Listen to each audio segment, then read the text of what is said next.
ছি বাবা, মা মারা গেছে বলে এই বয়সে ছেলে বৌমা থাকতে তুমি আরেকটা বিয়ে করে আসলে। তোরা তো আমাকে দেখিস না, এই বয়সে আমাকে কে দেখবে? এবার তোমার একটা সৎ ভাই হবে, তারপরে এই সব কিছুর ভাগ হবে। আমি বাবা এই বাড়িতে আর থাকবো না। মিল্কি দাঁড়াও বাবা, তুমি এক্ষুনি ওকে বিদায় করো।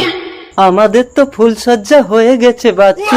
বন্ধুরা সবাই তো নাচ গানের ভিডিওতে লাইক সাবস্ক্রাইব করে, আজকে থেকে আল্লাহর ছবিটা দেখে কি লাইক সাবস্ক্রাইব করে? বন্ধুরা এখন তুমি যদি আল্লাহর ছবিটাকে ভালোবাসো তাহলে ভিডিওতে লাইক দিয়ে চ্যানেলটা সাবস্ক্রাইব করো। তোমরা আমাকে তাড়িয়ে দিও না, আমার কেউ নেই।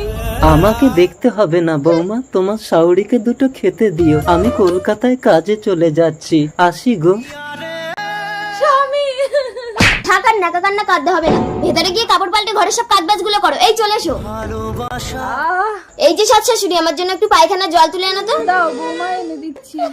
কি গো, আমাদের কি একটা বাচ্চা কাচ্চা হবে না? চলো ভেতরে গিয়ে চেষ্টা করি।